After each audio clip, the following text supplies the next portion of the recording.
Hello दोस्तों। आज हम SCI यूनिट 1 को कवर कर रहे होंगे। तो देखते हैं पहला क्वेश्चन क्या है हमारा। तो पहला क्वेश्चन है कि यूजर इंटरफेस क्या होता है और यूजर इंटरफेस डिज़ाइन क्या होती है। तो अगर यूजर इंटरफेस की हम बात करें तो अगर मान लेते हैं ये आपके पास एक कंप्यूटर है और यहाँ पे एक यूजर है जो कि इसे यूज कर रहा है। तो जो स्क्रीन पे इस सिस्टम के जो भी स्क्रीन पे मान लेते हैं इसने कोई एक वेबसाइट खोली है youtube.com।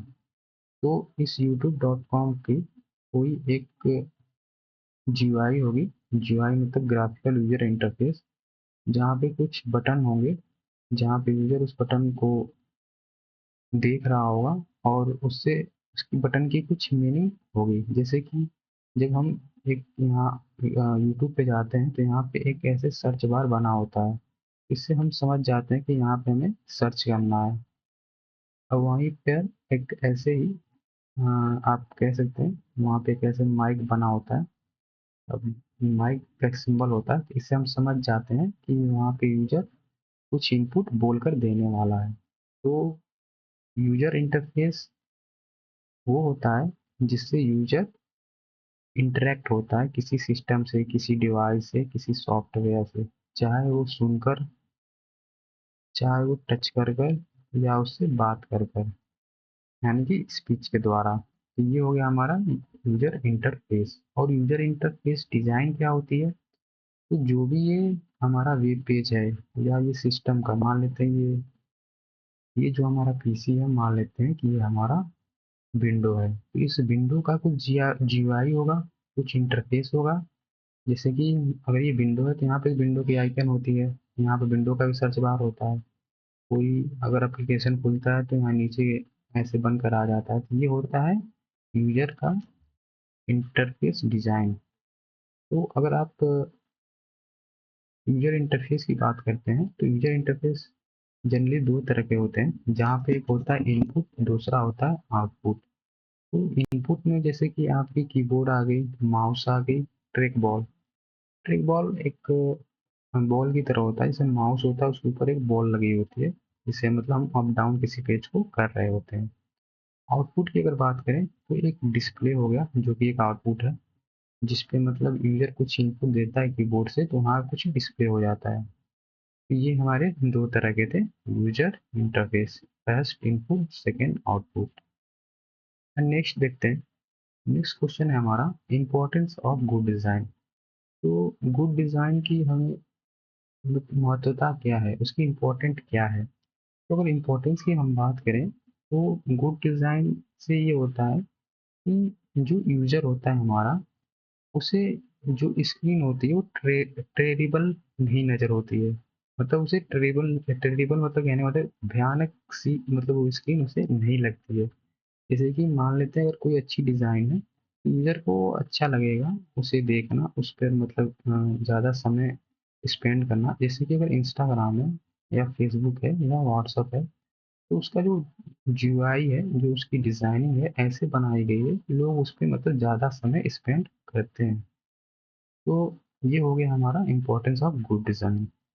नेक्स्ट है हमारा बेनिफिट ऑफ गुड डिजाइन। तो गुड डिजाइन का बेनिफिट क्या है? तो बेनिफिट कहने का मतलब ये है, अगर कोई डिजाइन अच्छी है, कोई जीयूआई अच्छा है, तो उस पे सबसे ज्यादा लोग आएंगे। और लोग अगर आते हैं तो जाहिर सी बात है आपको उसका कुछ प्रॉफिट मिल रहा होगा। अगर आपकी कोई वेबसाइट है तो जितने ज्यादा लोग विजिट करेंगे, गूगल उतना उस पर ऐड दिखाता है, जिससे लोग उस पर जो उस वेबसाइट का जो ऑनर होता है वो पैसे कमाता है। तो गुड डिजाइन का एक बेनिफिट है। हाँ, इसमें अगर एक पॉइंट अगर हम देखें जो कि मतलब लिखा हुआ है कि जो सक्सेसफुल वेबसाइट होती हैं वो 65% हाइयर उनका रिवेन्यू रेट होता है। क्यों? क्योंकि उनकी डिजाइनिंग अच्छी होती है।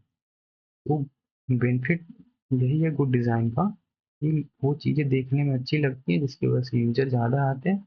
और जो मतलब जो कॉस्ट होती है, जो रेवेन्यू होती है, वो ज्यादा से ज्यादा प्रॉफिट होती है। नेक्स्ट है, अगर हिस्ट्री की बात करें हम, history of screen design, screen design की हिस्ट्री क्या है?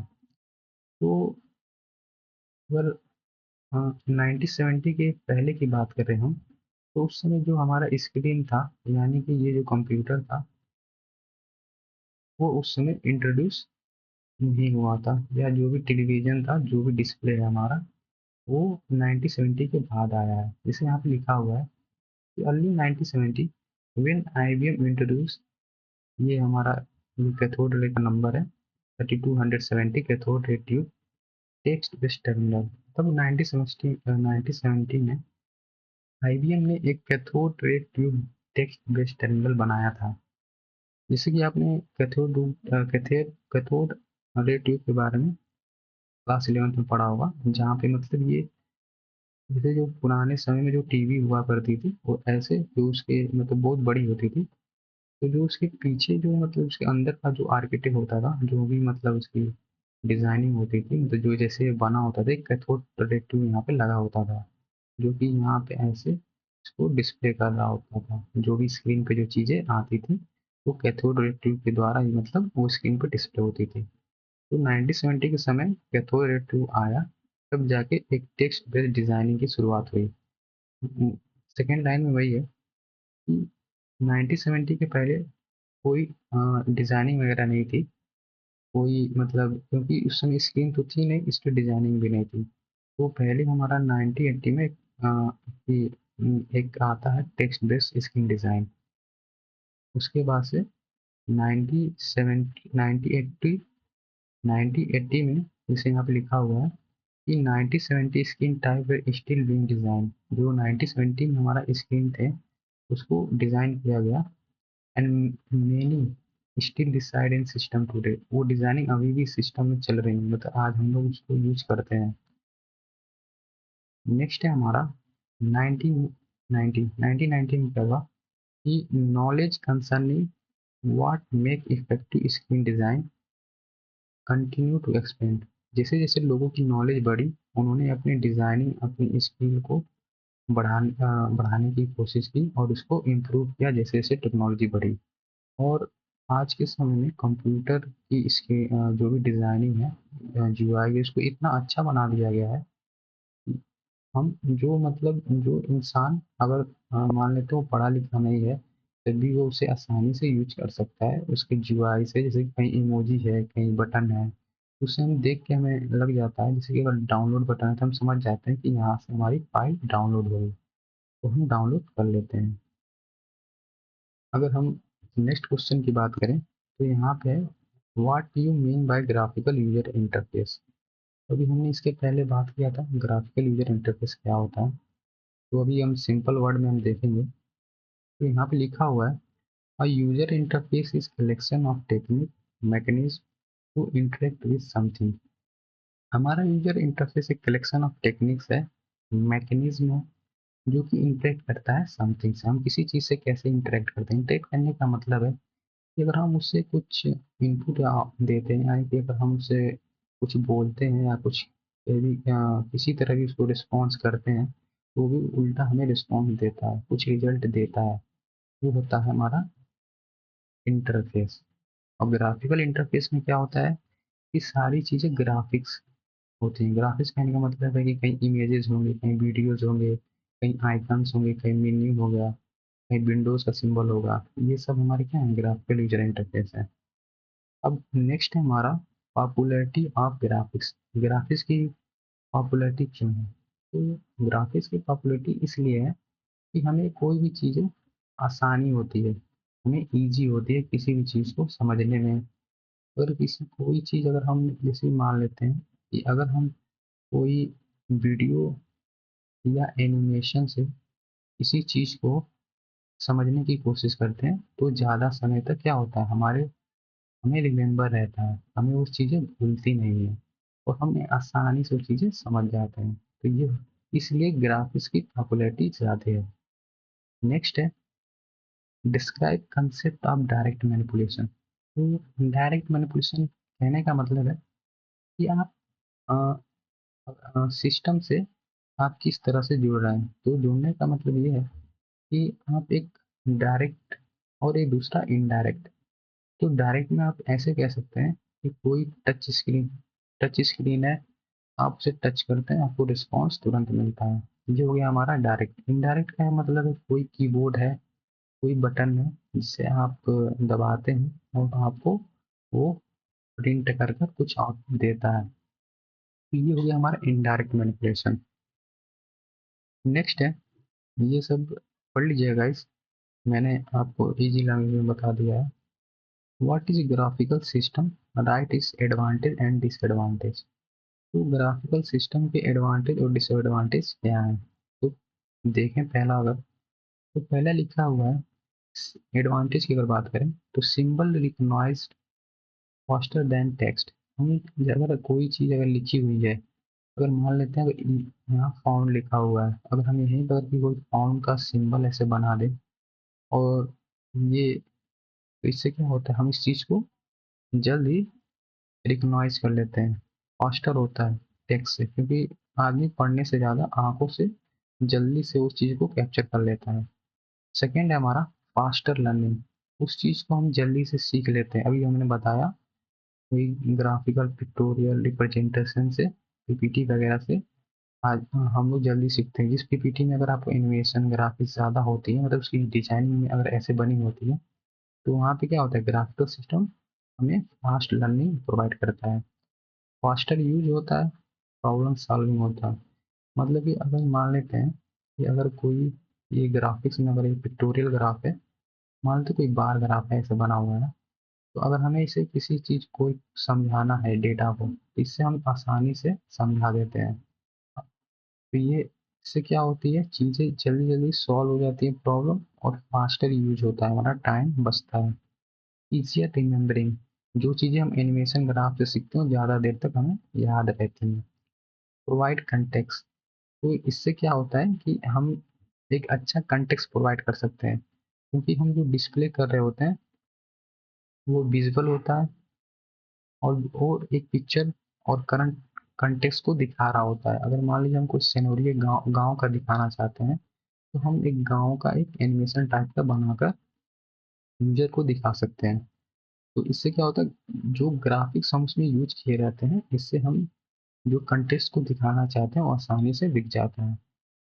फ्यूअर ईयर, हाँ फ्यूअर ईयर कहने का मतलब है, अगर हम जिस चीज़ को दिखाने की कोशिश कर रहे हैं, अगर वो टेक्स्ट बेस्ड है तो जाहिर सी बात है कहीं टाइपिंग की गलती हो सकती है। बट ग्राफिक्स में क्या होता है कि चीज़ें हम, अगर उसमें कुछ गलत भी होती हैं अगर मान लेते हैं, बट यूजर को चीज़ें समझ में आ जाती है, जिससे वजह से वो एरर उसमें इंक्लूड नहीं हो पाता है, जिससे हम उसे उस एरर को हम पकड़ नहीं पाते, जिससे ये होता है कि उसमें कम एरर होते हैं।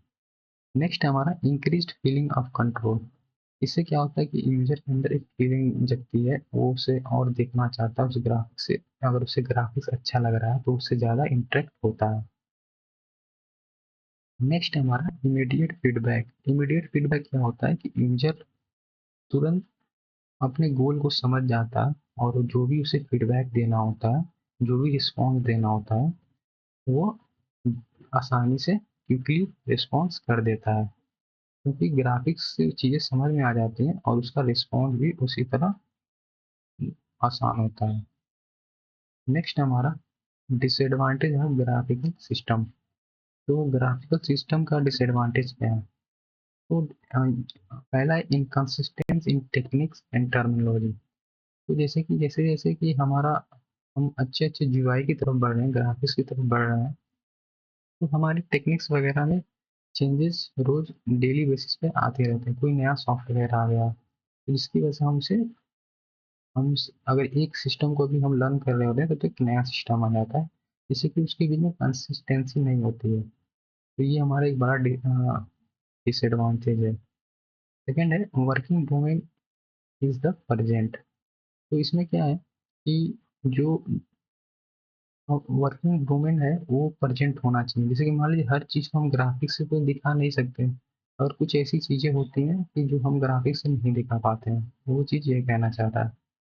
तो थर्ड है हमारा नॉट ऑलवेज फैमिलियर। तो इसमें क्या होता है कि जो ग्राफिक्स हो, हमने जो बनाया है, जो भी ग्राफिकल सिस्टम है, हो सकता है कुछ लोग इससे फैमिलियर ना हो, जैसे कि मान लेते हैं कोई यूजर हो सकता है या जो उसे बना रहा है वो उस अपने वर्ड में उस चीज़ को एक्सप्रेस ना कर पा रहा हो, और उसे ग्राफिक्स में भी उस चीज़ को एक्सप्रेस करने में दिक्कत हो रही है।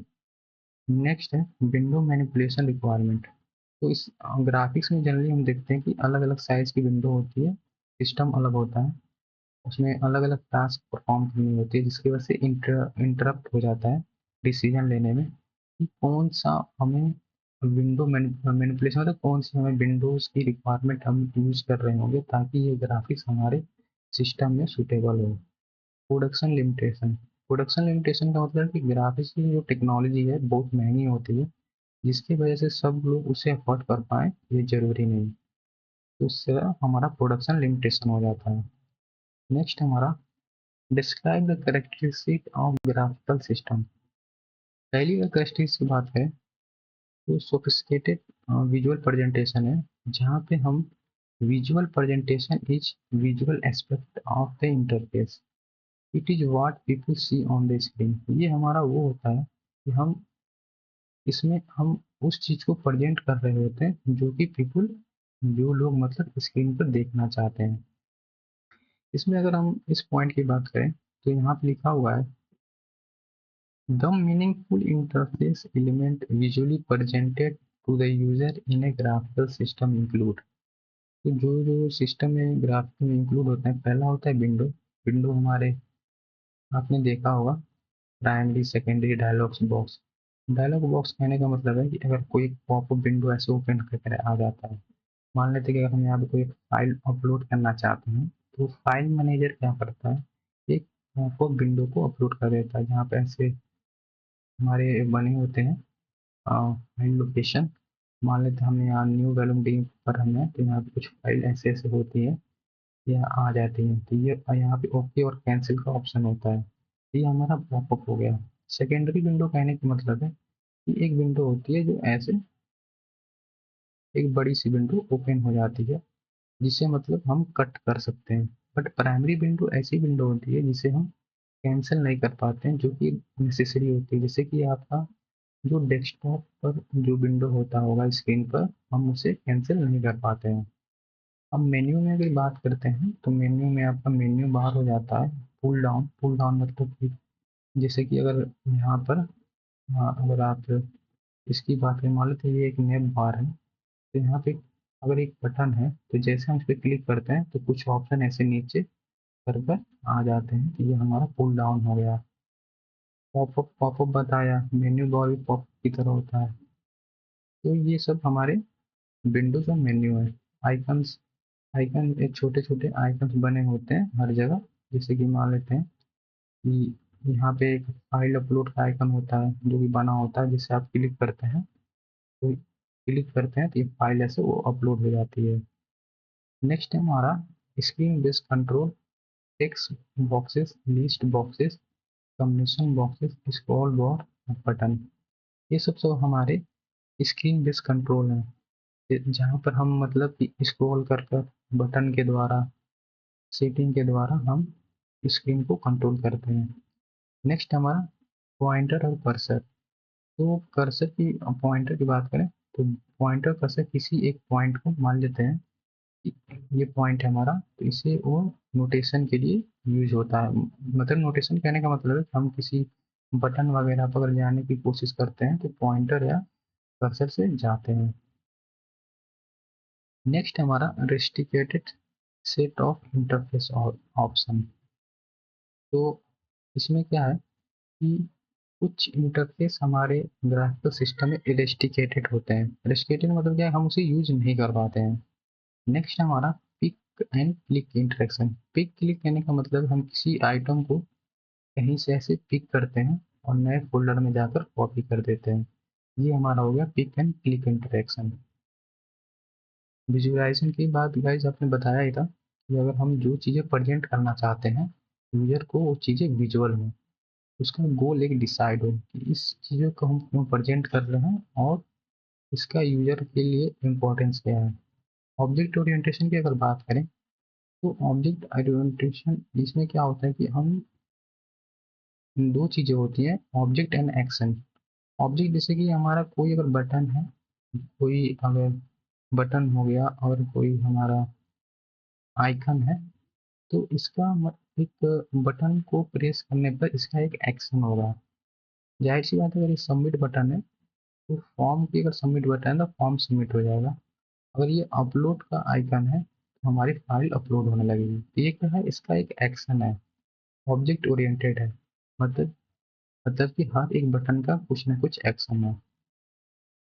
Use of recognization memory. Use of recognization memory में होता ये है कि इससे हमें चीज़ें जो है ज़्यादा समय तक किसी भी पर्सन को रिकॉग्नाइज रहती है।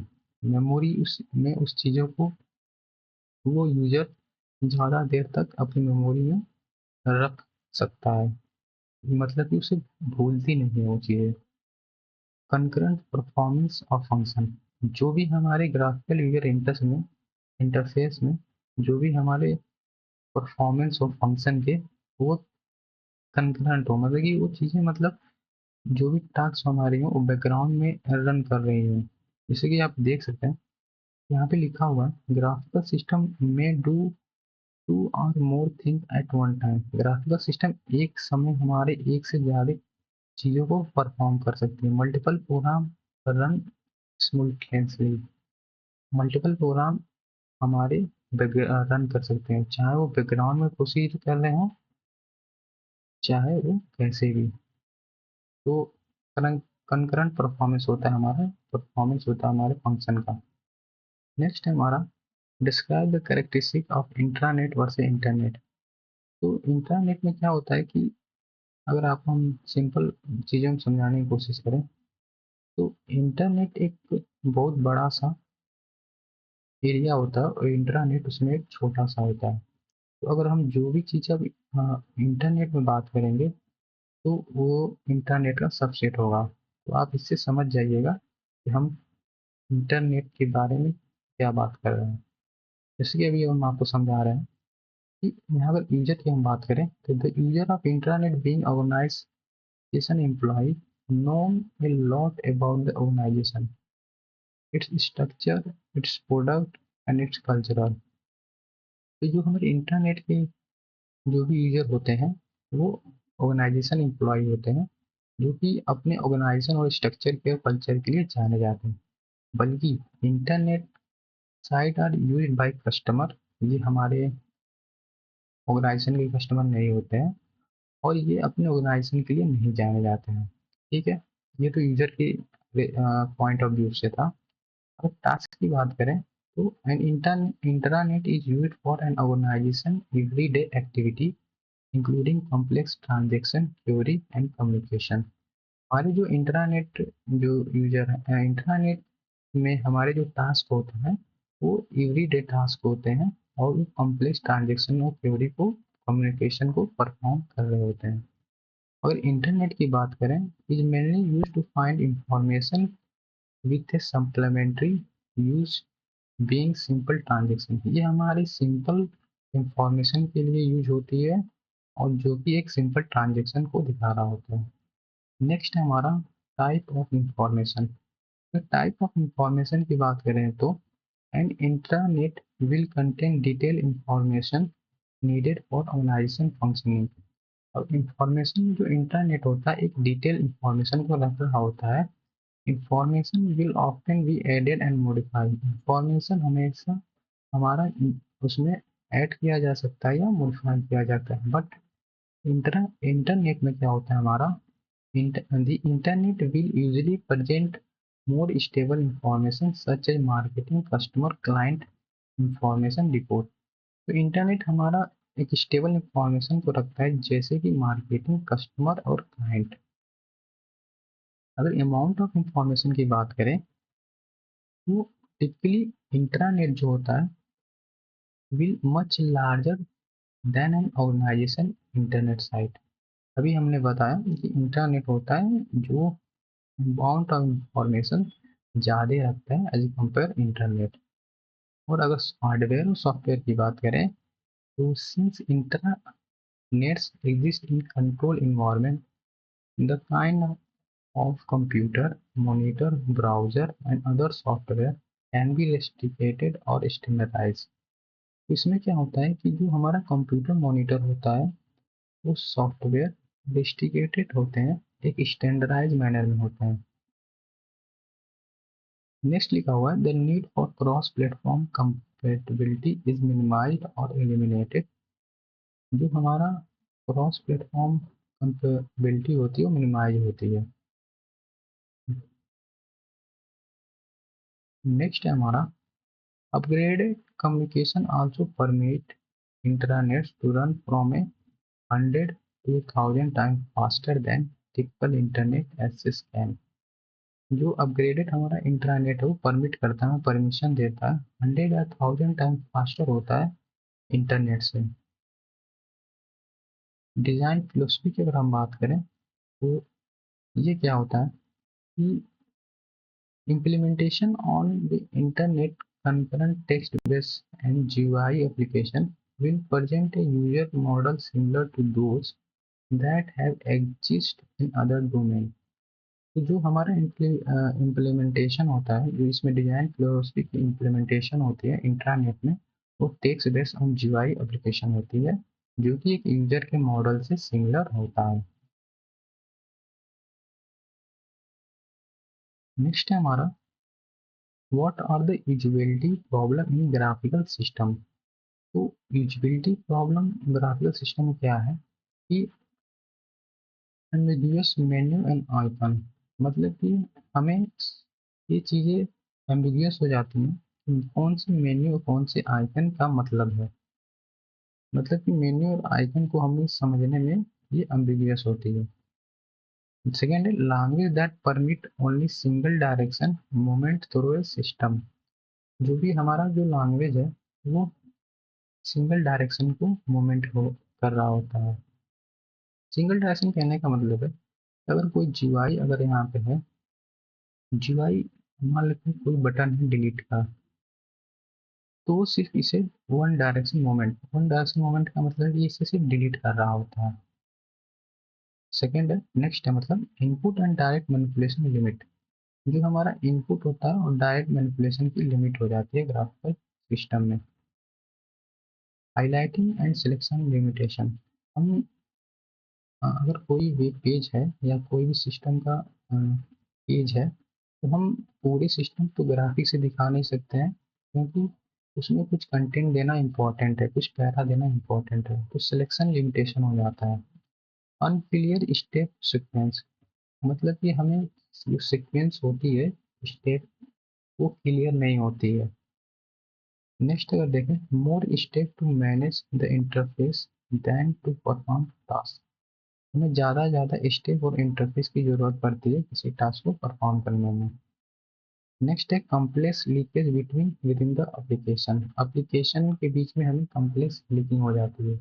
अगर कोई जीयूआई हम बना रहे हैं और उसे हम चाहते हैं नेक्स्ट एप्लीकेशन में ऐसे उसे दिखाकर दोनों को लिंक करना, इससे हमें कॉम्प्लेक्सिटी बढ़ जाती है। इनएडिक्वेट फीडबैक एंड कंफर्मेशन। तो जनरली जीयूआई में क्या होता है कि हमें फीडबैक और कंफर्मेशन सही से नहीं मिल पा रहा होता है। नेक्स्ट है एक्सप्लेन वेब यूजर इंटरफेस। तो अभी तक हमने बात किया था यूजर इंटरफेस, तो अगर हम वेब यूजर इंटरफेस की बात करें तो हम ऐसे समझेंगे कि जो चीज़ें हम वेबसाइट वगैरह में यूजर को इंटरेक्ट करने के लिए बनाते हैं वो हमारा वेब यूजर इंटरफेस है।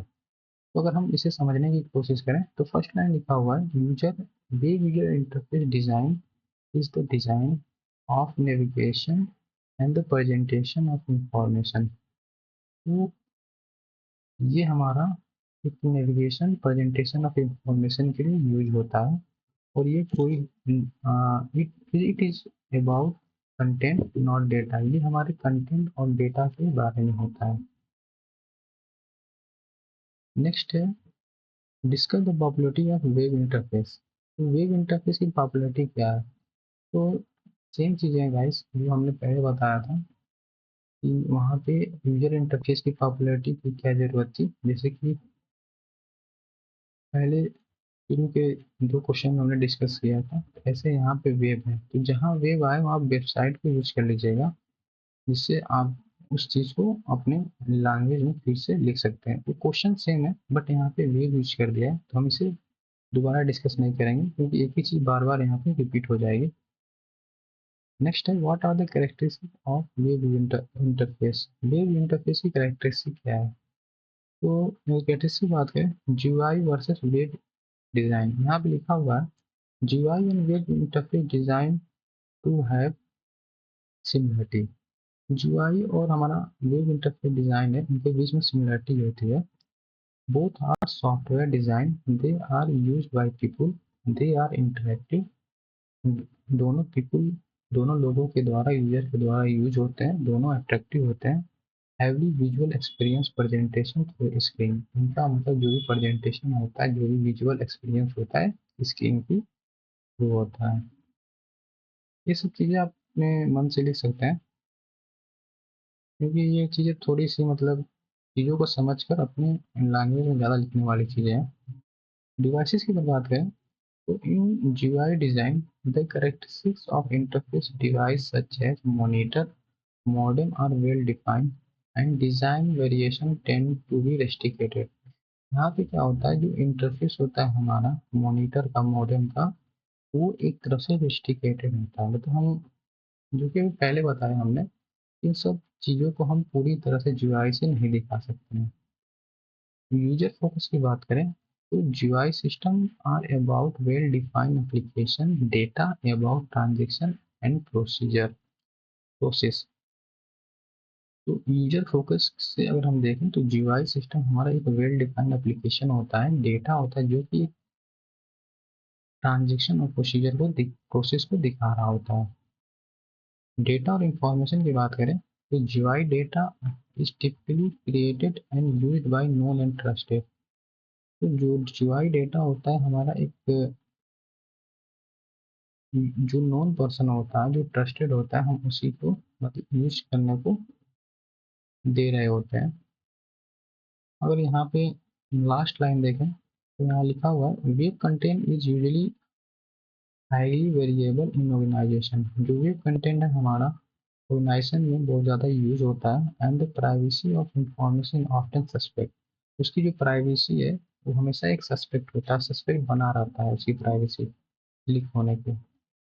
नेक्स्ट हमारा printed page versus web page. Printed page और वर्सेस वेब पेज की अगर हम बात करें तो हम पढ़ लेते हैं। यहाँ लिखा हुआ है research and experience with printed page through this century has created a fundamental and accepted set of guideline for editorial style element presentation and text organisation.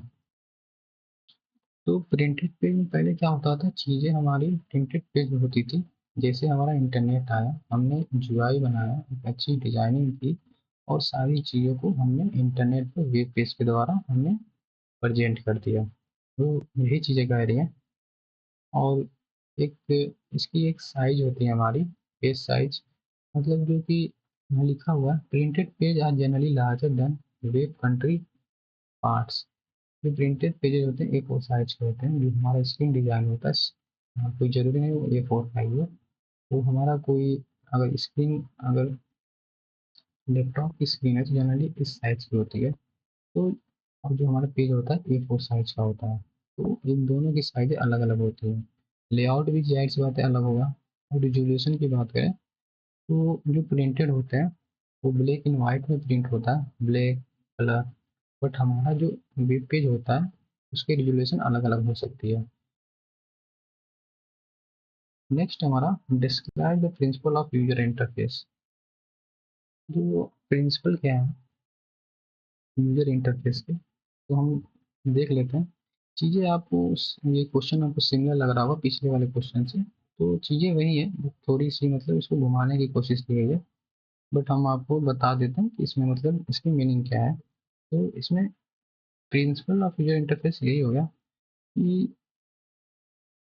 N interface interface must really be just an extension of a person. This means that the system, its software must reflect a person's capability, respond to his or her specific need. जो हमारा user interface का principal है वो बताता है कि कोई user की क्या कैपेबिलिटी है, कैसे वो सिस्टम से इंटरेक्ट करता है, वो चीज़ों को कैसे लर्न करता है, वो इस सब चीज़ों को दिखा रहा होता है। कितना कोई सिस्टम उसके लिए जीवाई यूजफुल है, कितना वो मतलब इफिशियंट है, फास्टर है, ये चीज़ों को प्रिंसिपल यूजर इंटरफेस में बता रहा होता है। तो अगर नेक्स्ट क्वेश्चन की बात करें, वैसे आप ये पढ़ लीजिएगा, वैसे चीज़ें वही है, थोड़ी सी घुमा फिरा के बताई गई है, आप अपनी भाषा लैंग्वेज में लिख सकते हैं। नेक्स्ट हमारा describe the principle establish the foundation for graphical interface. तो ग्राफिकल इंटरफेस की जरूरत क्या पड़ी हमें?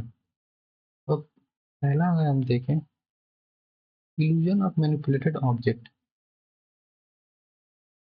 जैसे कि होता क्या है कि कुछ हमारे स्क्रीन पे कुछ ऐसे डिस्प्ले होते हैं, आइकन होते हैं, जहाँ पे हमें इल्यूजन हो जाता है, हम समझ नहीं पाते हैं चीज़ों की, मतलब हम कैसे एक चीज़ को दूसरे से डिफ्रेंशिएट करें, इल्यूजन हो जाता है। तो ये हमारा क्या है कि ये एक आप कह सकते हैं कि इससे हमें जो डिस्प्ले ऑब्जेक्ट होता है that are selected and manipulable must be created.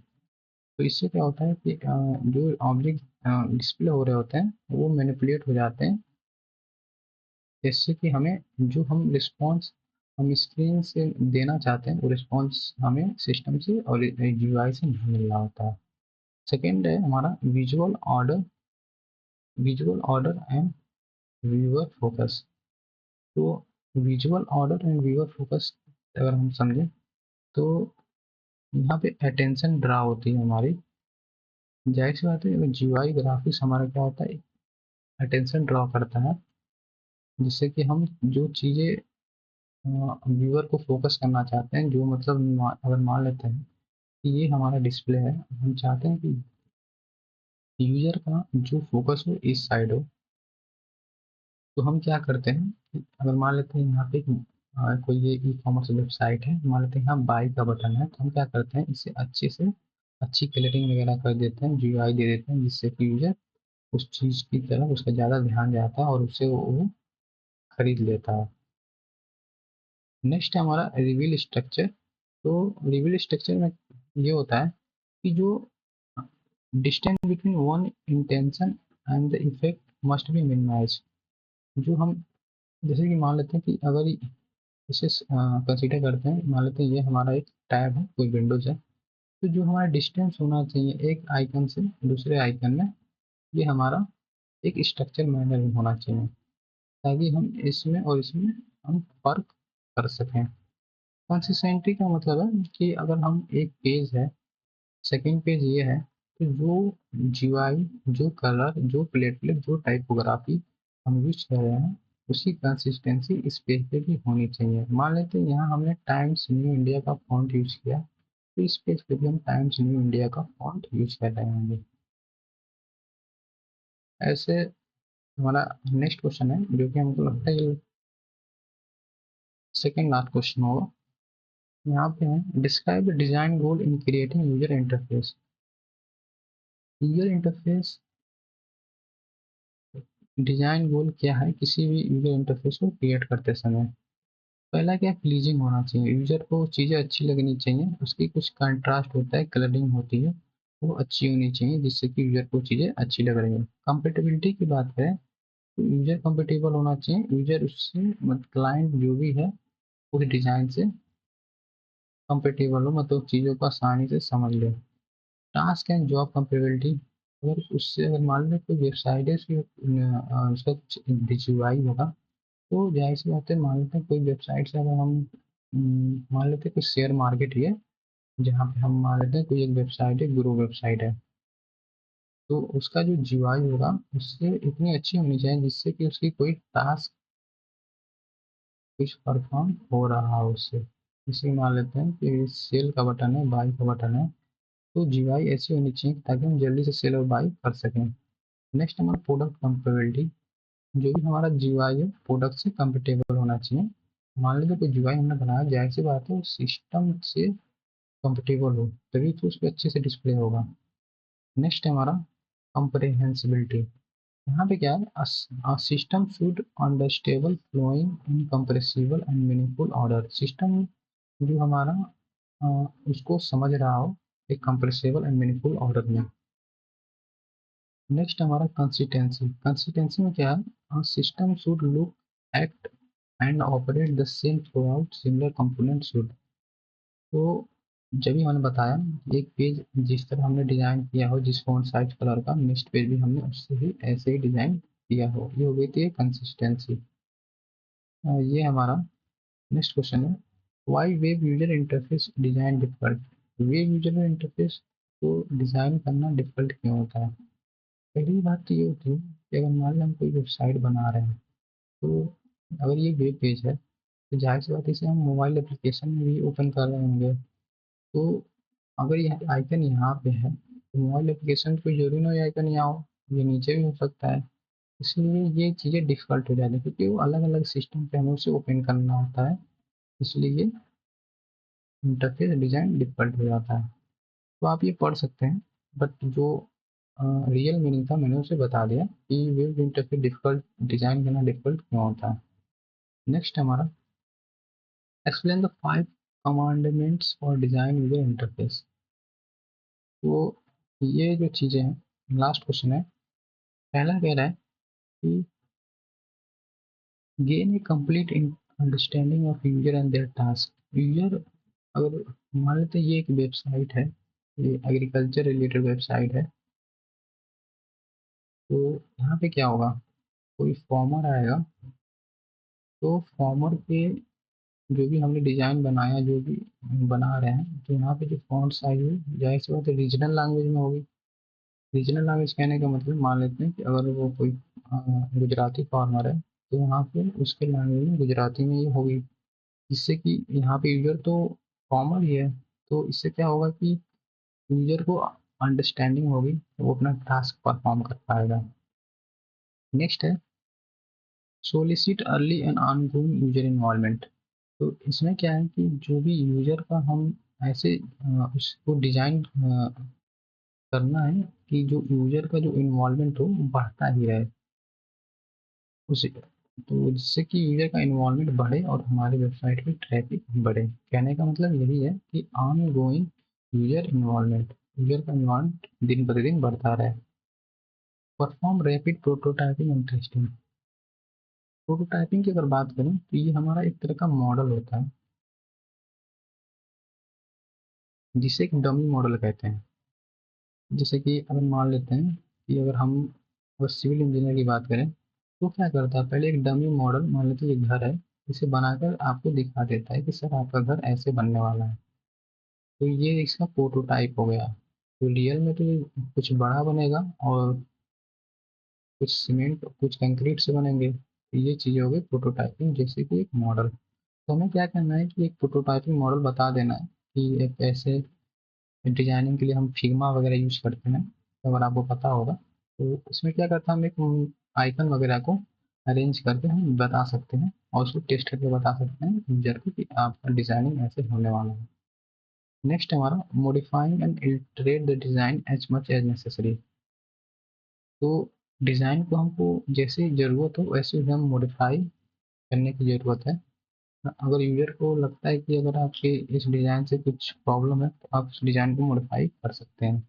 Integrate and design all system component. सारे सिस्टम और डिजाइन को एक कंपोनेंट में इंटीग्रेट करना है, जैसे इससे क्या होता है कि सारी फंक्शनैलिटी अच्छे से वर्क करती है। तो गाइज ऐसे में हमारा यूनिट 1 कंप्लीट हुआ। और अपने चैनल को लाइक ना किया तो लाइक कीजिए, सब्सक्राइब कीजिए और अपने दोस्तों के साथ शेयर करना ना भूलें और कमेंट करके ज़रूर बताएं। और अगर आपको नेक्स्ट यूनिट की वीडियो चाहिए तो आप कमेंट में यूनिट 2 कर सकते हैं। Thank you guys.